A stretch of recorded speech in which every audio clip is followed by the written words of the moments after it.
만나 뵙게 돼서 반갑습니다. 저는 인도 델리에서 인도 수도 뉴델리에서 총각 때부터 사역을 하다가 2000년입니다.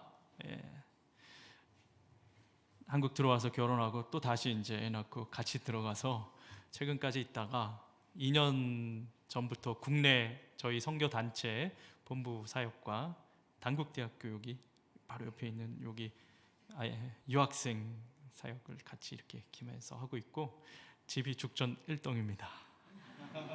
같은 주민입니다.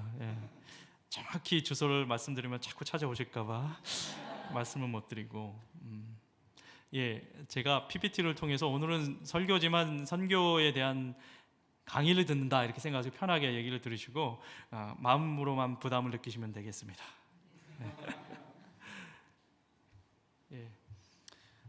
제가 처음 뵙기 때문에 인사를 좀 하면 좋을 것 같습니다. 인도 힌디어로, 북인도의 언어가 힌디어거든요. 힌디어로 인사하는 시간을 좀 가지도록 하겠습니다. 나마스테. 이렇게 손 한번 이렇게 해보세요. 고등학생도 손 이렇게 했으면 됩니다. 개성하는 거 아닙니다. 다시 하겠습니다. 나마스테는 인사기 때문에 저한테 이렇게 웃으면서 하시고 서로를 보시면서 웃으면서 나마스테. 나마스테, 나마스테. 반갑습니다. 이게 이제 인도인들이 하는 건데 내 안에 있는 신이 당신 안에 있는 신에게 문안합니다 이런 뜻이래요. 굉장히 종교적인 나라죠. 인사법부터 보면. 자, 그러면 다음을 한번 보겠습니다. 한 손으로 이렇게 오른손으로 이렇게 제마시키. 서로 보시면서 제마시키. 제마시키. 좀 더 과하게 웃으시는 분들이 계세요. 왜 그럴까? 야 이놈 스키 이렇게 생각하시는 걸까? 끼로 하니까 좀 이상한데 이렇게. 근데 한글로 보니까 뜻이 이게 의미심장해서 그렇게 생각할 수는 없고 할렐루야와 같은 뜻이라니까. 그러니까 인도 북인도의 기독교인들이 인사하는 교회에서 이렇게 만나면 우리 보통 이렇게 할렐루야, 샬롬 뭐 이렇게 아이고 권사님, 아이고 집사님 이렇게 인사하잖아요. 그런 것처럼 거기도 제마시키 이렇게 인사를 해요. 서로에게 이렇게.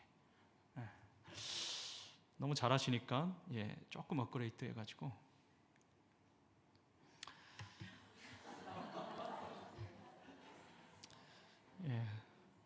제가 선교사가 눈물 콧물 자아내면서 이렇게 기도하는 시간을 가져야 되는데 자꾸 웃겨서 죄송합니다. 한번 무슨 뜻인지 맞춰보세요. 뿌라부 앞세 브렘 까르타해.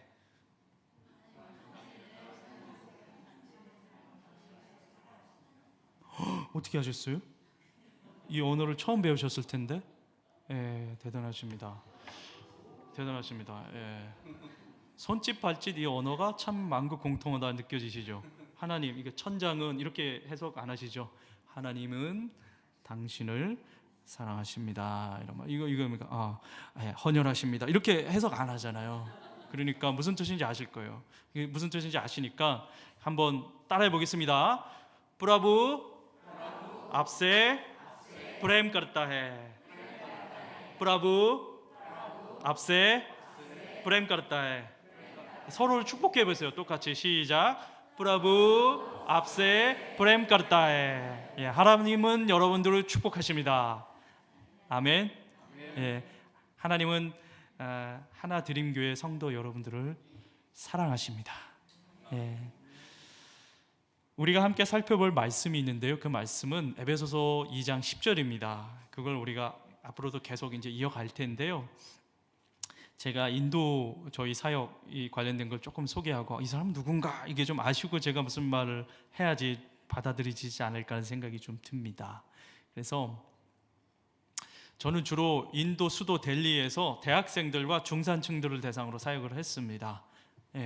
대학생들 같이 성경 공부하고 제자 훈련하고 뭐 이렇게 수련회도 하고 같이 뭐 여행도 가고 집에 불러가지고 밥도 먹이고 이렇게 하고 거기 1년 과정의 신학원 중에 거기서 이제 말씀을 성경 권별로 가르치기도 하고 저희 집사람은 이제 슬럼 학교죠.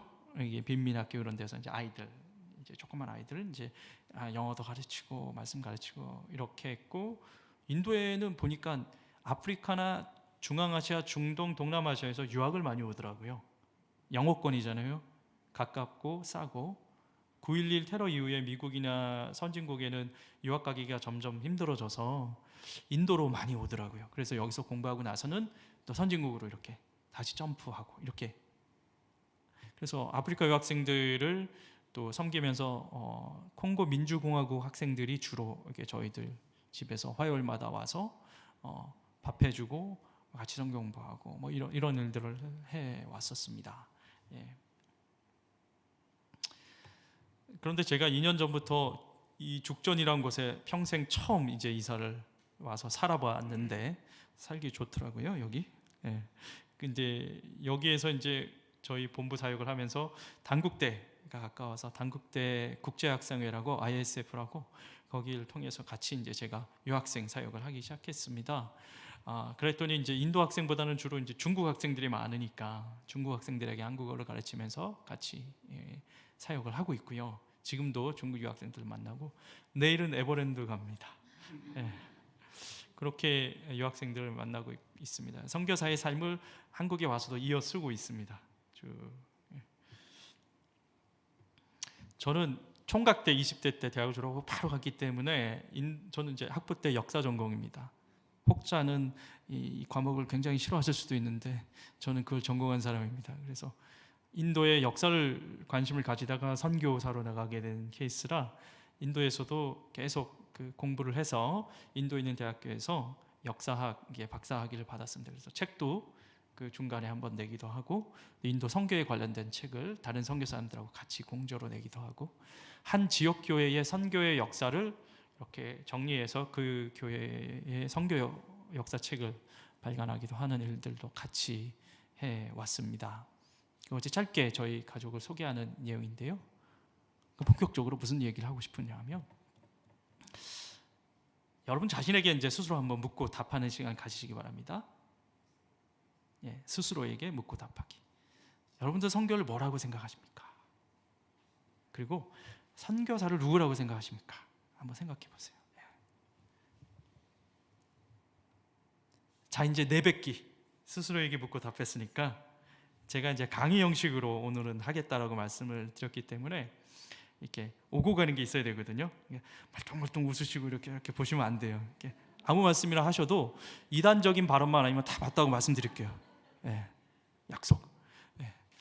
선교 하면 떠오르는 게 뭐가 있을까요? 선교는 뭐인 것 같다 이렇게 얘기하실 수 있는 분. 예. 말씀드렸습니다. 이단적인 말만 안 하시면 다 맞다고 말씀드린다고. 예. 선교를 뭐라고 생각하십니까? 이제 세 번째 질문하면 제가 이제 지목을 하죠. 예. 선교가 뭘까요? 감사합니다. 지목할 수 있는 특권을 주셔서. 예, 우리 그 찬양팀 중에 한 분이 선교 뭐라고 생각하세요? 예, 선교 뭐라고 생각하십니까? 복음 전파. 예, 맞습니다. 여러분들 이게 이단적인 발언 아니죠? 맞습니다. 100%. 예, 복음을 전파하는 것이 선교 맞습니다. 예. 또 뭐라고 생각하십니까? 다 얘기하셔야 됩니다. 찬양팀. 땅끝까지 복음을 전파. 살이 더 붙었습니다. 집사님.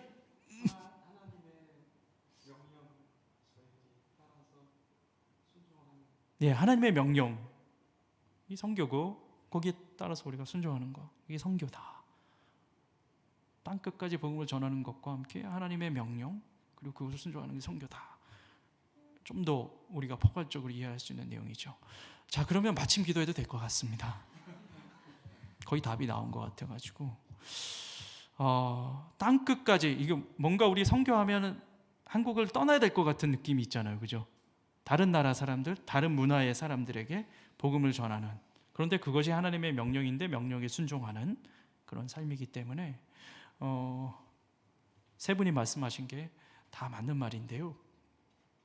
한 가지 그 하신 말씀에서 제가 그래도 제가 준비한 게 있으니까 거기에 좀 껴 맞춰 보면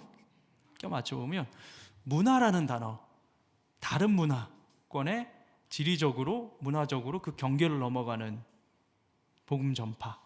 아까 말씀하셨듯이 이제 땅끝까지 했을 때 그 땅끝은 우리와 다른 문화에 있는 다른 지역의 사람들에게 다가가는 거잖아요. 그래서 아까 우리 다른 말로 인사했잖아요. 근데 세 번째 어려운 문제가 여러분들 다 이해하셨잖아요. 예.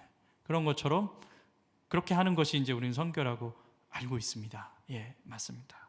그러면 문화가 뭔데? 이렇게 생각해 볼 수가 있겠죠. 그래서 그 문화에 대해서 한번 생각을 해볼게요. 사전적인 정의라서 이거는 제 말이 아닙니다. 인터넷으로 찾은 겁니다.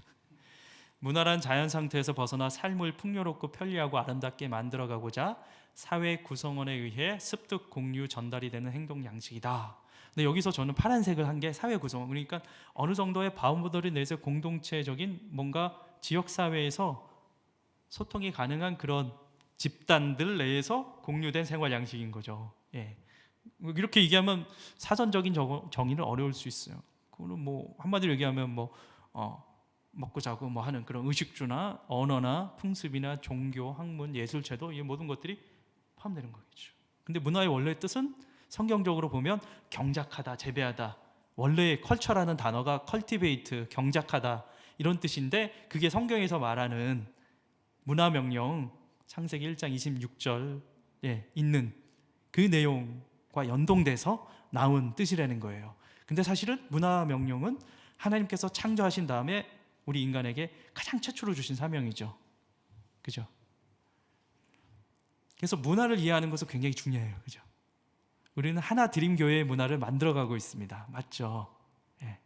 분당 우리 교회의 그 죽전 교구가 일로 이렇게 옮겨온 건 맞지만, 이제는 분당 우리 교회의 성도가 아니라 하나 드림 교회의 성도잖아요. 그래서 우리만의 문화를 만들어가고 있어요. 그렇죠?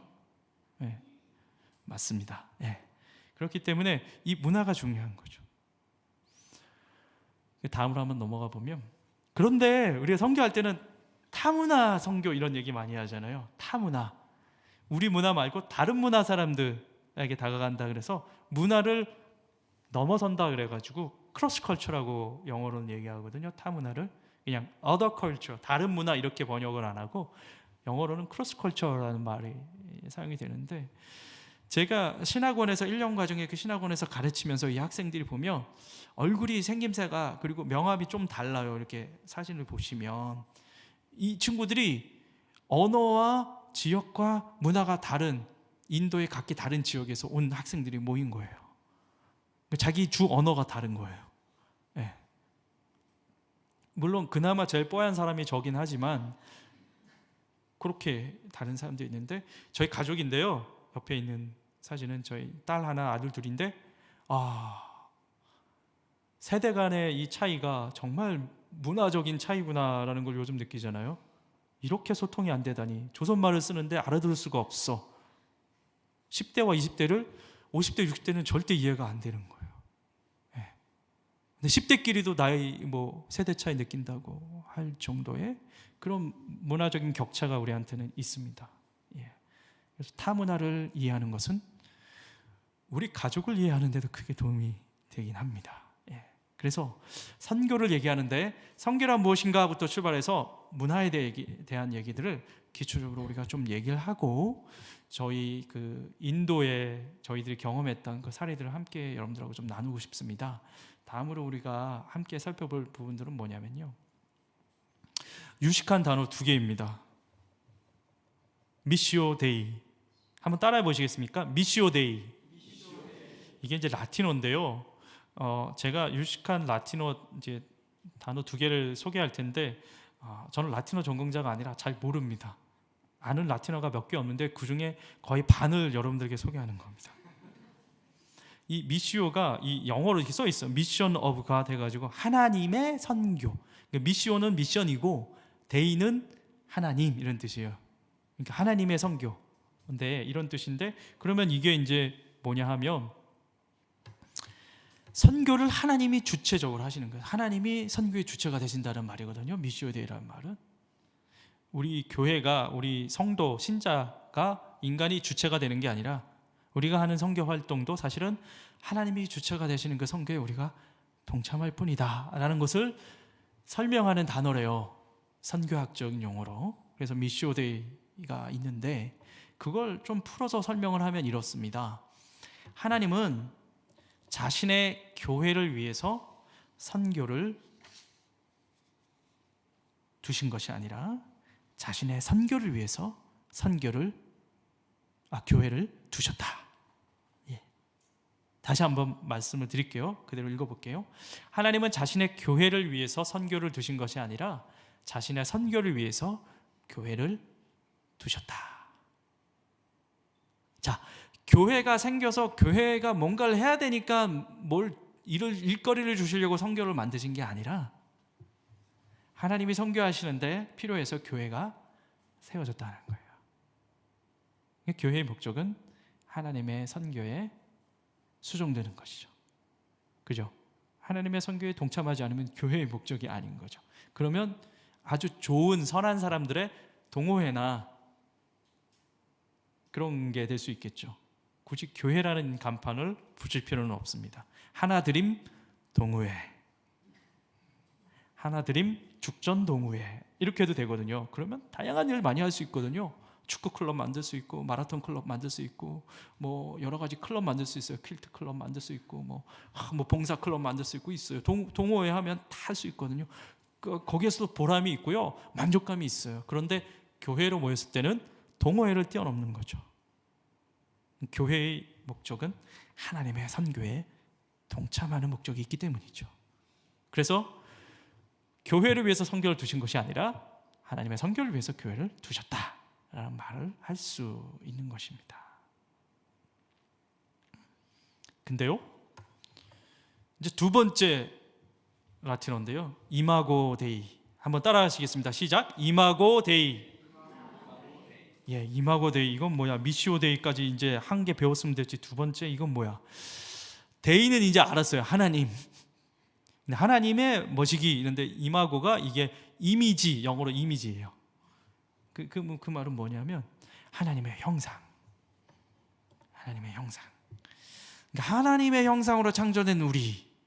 이러면 우리는 이해가 돼요. 왜냐하면 창세기 1장 26절에 8절까지 이어지고 2장에서도 또 반복이 되는데요. 하나님이 이르시되 우리의 형상을 따라 우리의 모양대로 우리가 사람을 만들고 그들로 바다의 물고기와 하늘의 새와 가축과 온 땅과 땅에 기는 모든 것을 다스리게 하자 하시고, 우리의 형상을 따라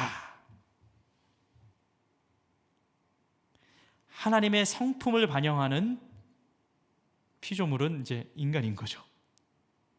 우리가 아무리 사랑스러운 애완동물이 있을지라도 하나님의 성품을 반영하는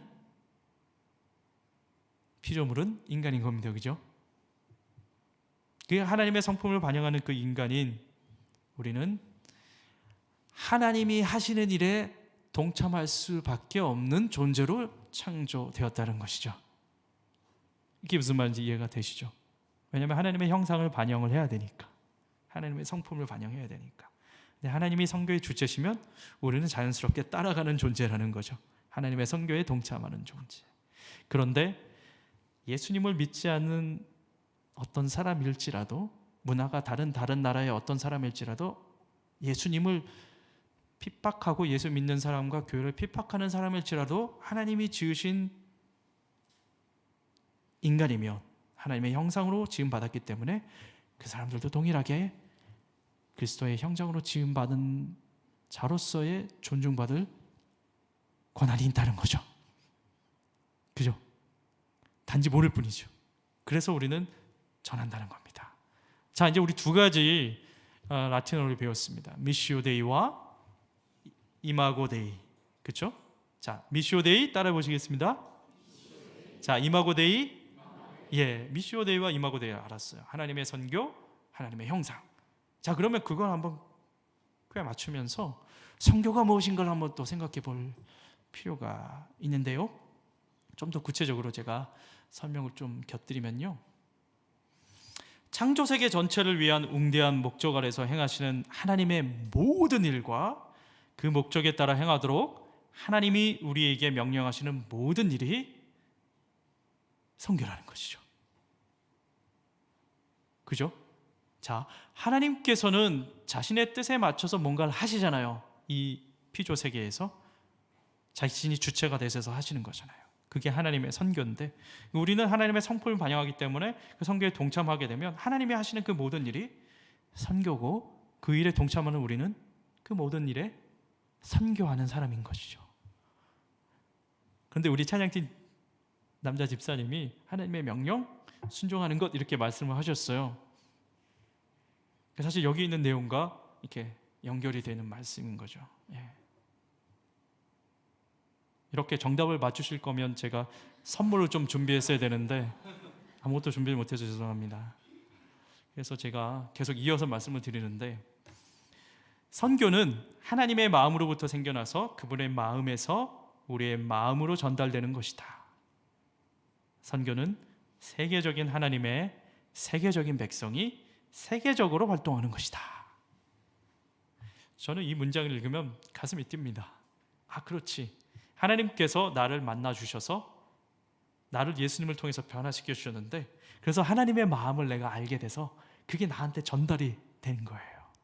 그것 때문에 세계적인 그 하나님이 나를 또 세계적인 백성으로 삼으셔서 세계적인 일을 할 수 있게 해주신 거예요.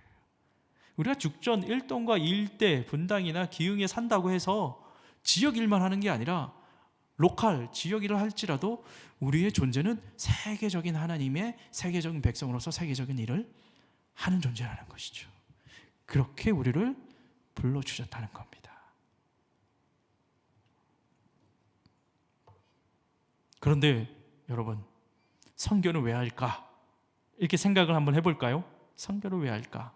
여기까지 우리가 같이 나눴다면 선교는 그러면 왜 필요한가? 네, 제가 말씀드린 것에 비추어서 얘기를 해주셔도 되고 본인이 가지고 계셨던 그 지론을 또 얘기해 주셔도 됩니다. 다시 한번 약속드리지만 이단적인 발언이 아니면 다 맞다고 말씀드리겠습니다. 찬양팀을 제외한 그 뒷선에 계신 분들 중에서 두 번의 기회를 드리는데 세 번째는 제가 지목하겠습니다. 자, 그러면 선교는 왜 해야 될까요? 한번 얘기해 보시겠습니까? 선교는 왜 해야 될까요? 제가 이렇게 질문을 드리면 좀 긴장이 되십니까? 아니시죠? 네. 선교 왜 해야 될까요? 두 번째 질문입니다. 예. 세 번째 질문 하겠습니다. 그럼 지목권이 있기 때문에. 예. 제가 여기 젊으신 분들이 많으신 것 같아가지고. 예. 안경 끼신 우리 자매님. 감사합니다. 거기입니다. 예. 선교를 왜 해야 될까요? 우리가 본인 생각을 얘기하셔도 돼요. 예수님의 지상명령이니까 정답입니다. 이때는 박수를 쳐드려야 됩니다. 그 뒤에 계시는 분, 또 안경 끼신 분. 네.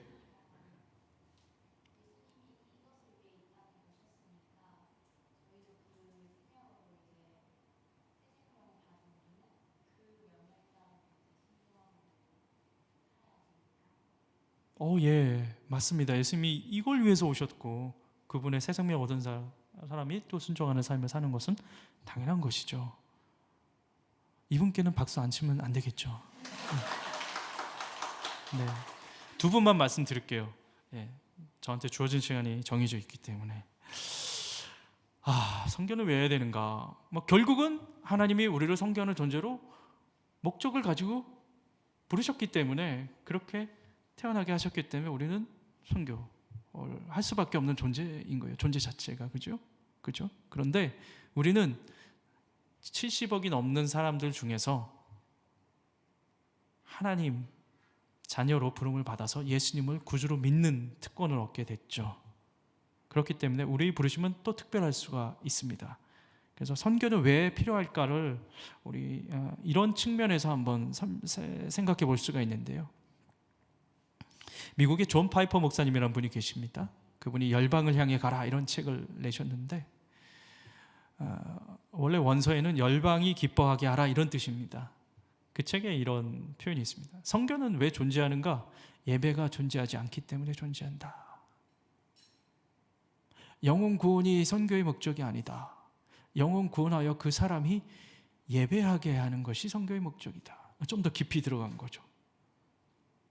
영혼 구원이 목적이면 사람을 자꾸 데리고 오는 것에 만족할 수 있지만, 그것이 아니라 사람이 오더라도 예배를, 하나님을 알고 예배하는 자가 안 되면 의미가 없는 거죠. 하나님을 예배하는 것 자체가 그곳에는 없기 때문에 선교가 필요한 것이다. 선교의 아주 근본적인 목적에 대해서 다시 성찰하게 만드는 책인데요. 이분이 그 얘기를 하셔서 제가 총각 때 인도에 있을 때 이 책을 읽으면서 펑펑 운 적이 있습니다. 너무 감동이 돼서 선교에 대해서 이렇게 생각해 본 적이 없는데 이 책에 그 내용이 나와 있어가지고 열방을 향해 가라. 제가 반복한 이유는 혹시 한 분이라도 그 책을 보실까봐 반복합니다. 열방을 향해 가라. 그런 책이 있는데 선교는 예배가 존재하지 않기 때문에 존재합니다. 왜 하나님께서는 계속 선교하시나? 왜 하나님께서는 우리를 선교에 동참시키시나? 그것은 그곳에 아직 예배가 없기 때문입니다. 하나님을 진정으로 예배하는 자들이 생기면 그곳에서 또 다른 곳으로 예배가 없는 곳으로 선교가 번져나가겠죠. 그래서 선교는 사업이 아닙니다. 선교는 예배입니다. 하나드림교회가 예배하는 공동체로 서 있다면 이미 여러분들은 선교하는 공동체인 겁니다. 이 죽전 지역에 하나님을 알지 못하는 사람들이 많이 있습니다. 죽전은 분당과 붙어 있잖아요. 용인인지 분당인지 헷갈리는 지역이지 아닙니까? 여기 2년 살아보니까 그렇던데. 수도권 중산층에 상류축으로 올라가려고 하는 그 욕망이 꿈틀거리는 분당의 그 끄트머리에 힘겹게 붙어있는 지역이 죽전이라고 생각이 듭니다. 제가 2년 살아보니까 그런 게 느껴집니다. 그곳 한가운데서 우리는 하나님을 예배하는 공동체로 서 있으면 그런 사람들에게 대항 공동체가 되는 것입니다. 그러면 여러분들은 선교적인 교회가 되는 것입니다. 다시 한번 말씀드립니다. 선교는 해외에 예배당 세우고 미션 스쿨 세우고 신학교 세우고 이런 프로젝트나 사업이 아니고 예배입니다. 그래서 복음주의 신학자들과 지도자들이 전 세계에서 1974년에 한 군대에서 모였어요. 스위스 로젠이라는 곳에서. 그래서 그 사람들이 막 이렇게 대회를 열어가지고 언약문을 만들었어요. 그 언약문 중에 이런 내용이 있어요. 무슨 내용이 있냐면요, 세계 복음화는 온 교회가 온전한 복음을 온 세계에 전할 것을 요구한다. 무슨 말이냐 하면은 특정한 교회에 특정한 어떤 구별된 저처럼 이렇게 전문적으로 풀타임으로 일하는 그런 선교사만이 선교하는 게 아니라 모든 교회가 모든 삶에서 그 온전한 복음을 증거하는 것이 선교다라는 것을 천명한 거예요. 복음주의 지도자들이 모여가지고 그것이 지금까지 우리에게 영향을 미친다는 겁니다. 왜 분당 우리 교회가 29개가 이렇게 쪼개졌습니까? 여러분들 싸웠습니까? 이 죽전 교구가 좀 기가 세서 이쪽으로 그냥 따로 나오셨습니까? 아니잖아요. 왜 그런 일이 있었습니까? 고집센 이찬수 목사님이 억지로 가라 그러니까 오신 겁니까? 아니잖아요. 이찬수 목사님이 그 비전을 받은 이유가 뭘까요? 그분 혼자만이 받으셨을까요? 공동체가 같이 동의했기 때문에 분립 개척이 가능했겠죠. 왜 그랬을까요? 온 교회가 어떤 한 특정 대형 교회가 하는 것이 아니라 온 교회가 흩어져서 온전한 이 복음을 전파하기 위해서 이 일들이 일어난 것이죠. 그 일의 수동주는 여러분들은 이미 선교 공동체입니다.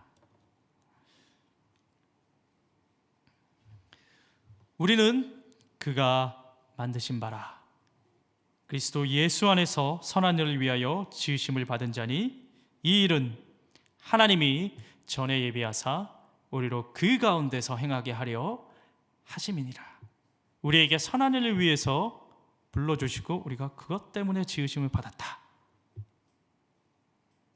이게 영어 성경에서 God's workmanship 아니면 craftsmanship 이렇게 얘기를 하거든요.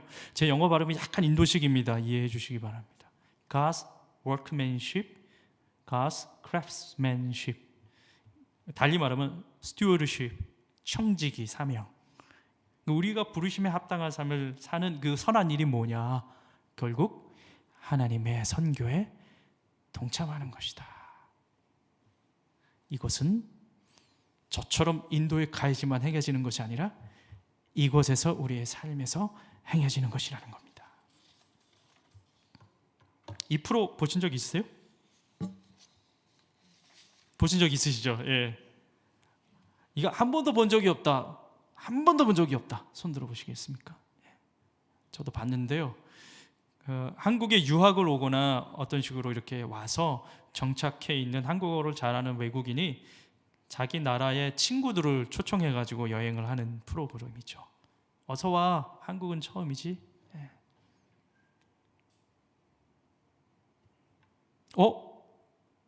나도 선교사? 혹시 이런 말 처음 들어보셨습니까? 오늘 설교의 제목인데요. 나도 선교사? 저 빨간 옷 입은 저분만 선교사인데 내가 알기로는 나도 선교사? 내가? 이제 일단 물음표를 가지고 오늘 이게 끝나고 나면 느낌표를 가지고 그래, 나도 선교사. 왜냐하면 하나님께서는 우리를 그렇게 부르시고 지으셨기 때문이죠. 그것이 하나님의 우리를 향한 목적이고 교회의 목적이라는 것이죠. 교회를 위해서, 교회가 뭔가를 해야 되니까 어쩔 수 없이 선교를 만드신 게 아니라 하나님의 선교를 위해서 교회를 만드셨기 때문입니다.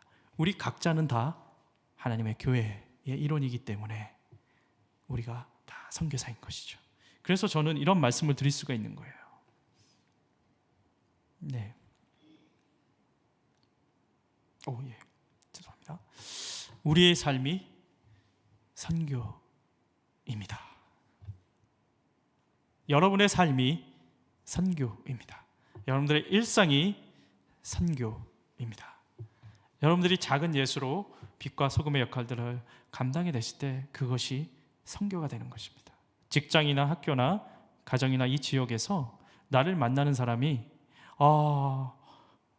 저 사람 때문에 나는 교회를 가면 안 되겠구나, 이렇게 생각하면 선교가 아니고 저 사람이 교회를 다닌다고?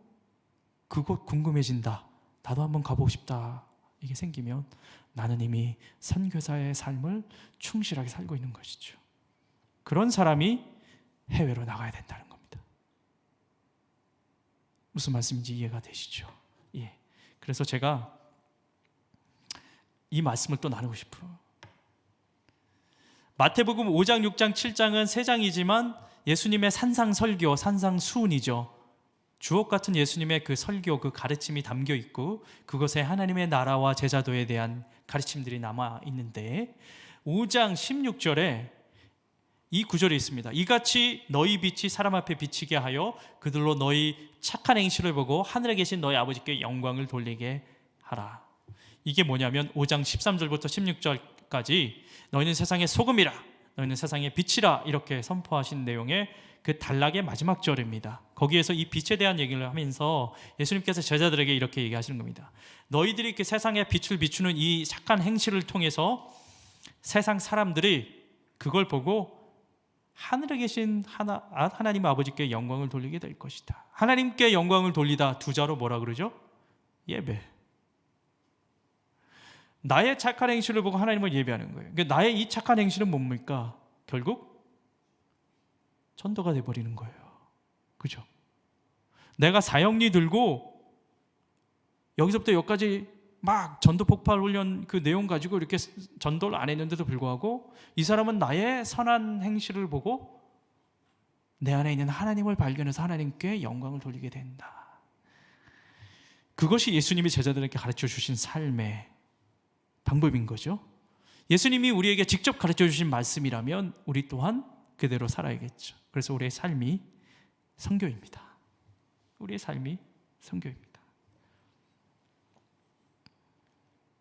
예.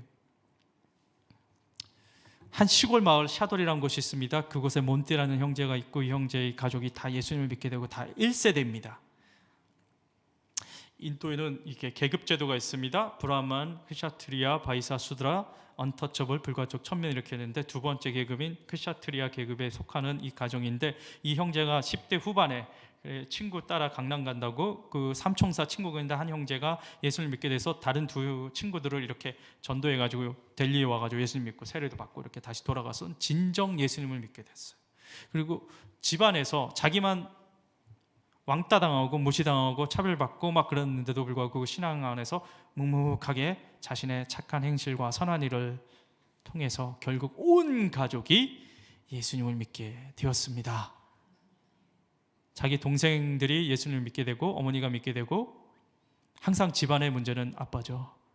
아빠가 제일 늦게 예수님을 믿게 되고 그렇게 됐는데, 그 계기가 뭐냐면 밑에 동생 안경 끼고 이제 눈이 시력이 안 좋은 친구인데 눈이 안 보이기 시작했어요, 하루는. 그래가지고 어머니는 이제 집 안에 신당이 있고 신상이 있습니다.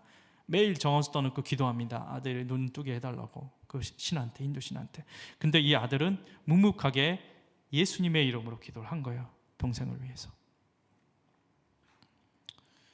근데 새벽에 갑자기 눈을 뜬 동생이 앞이 보이기 시작한 거예요. 근데 이게 동생이 뭐라고 고백을 하냐면, 형을 막 깨우면서, 흥분해서 깨우면서 형이 믿는 예수님이 내 눈을 뜨게 해주셨어 라고 고백을 한 거예요. 그래서 그날을 계기로 아버지를 제외한 온 가족이 예수님을 믿게 되었습니다. 아버지는 최후의 보루죠. 항상 늦게 결국은 믿게 되는데, 이 온 가족, 자기 삼촌네 가족까지 다 예수님을 믿게 돼서 제가 그곳에 여러 번 방문하면서 굉장히 감동을 많이 받았어요. 총각 때 제가 20대의 마지막 3년을 하나님 앞에서 아름답게 보내리라 하고 갔는데, 이 가정을 보면서 제 삶이 확 바뀌면서 하나님, 장기 선교사가 되겠습니다라고 이렇게 헌신하는 계기가 되기도 했습니다. 예수 그리스도를 만나 변화된 삶과 공동체를 통해 제 삶도 선교적 삶으로 더 강하게 변화가 되었던 것이죠. 이 한 형제가 어떻게 가족을 변화시킬 수 있었을까요? 설교를 아주 잘했나요? 말씀을 아주 기통하게 잘 가르쳤나요? 이제 막 힌두교에서 개종한 형제가? 그렇지 않죠. 순수한 마음으로 하나님 앞에서 꾸준히 가정에서 빛과 소금의 역할들을 감당해냈더니 결국 한 계기를 통해서 가족들이 변화되는 일들이 있었던 것이죠. 이 친구가 예수 믿게 하는데 그 단초 역할을 한 친구가 이 수용길은 인도인입니다. 힌두교 사제처럼 생긴 이 형제는 니테시는 형제인데 삼총사의 수장입니다. 이 친구가 제일 먼저 델리에 유학 와가지고 델리 대학교에서 유학하다가 예수님 믿게 되고, 그리고 나서 두 친구 꼬셨는데 그 꼬임당한 그 한 친구가 아까 그 사진인 가족들입니다. 그 세 친구와 가족들이 다 예수님 믿게 되는데 계급이 다 달라요.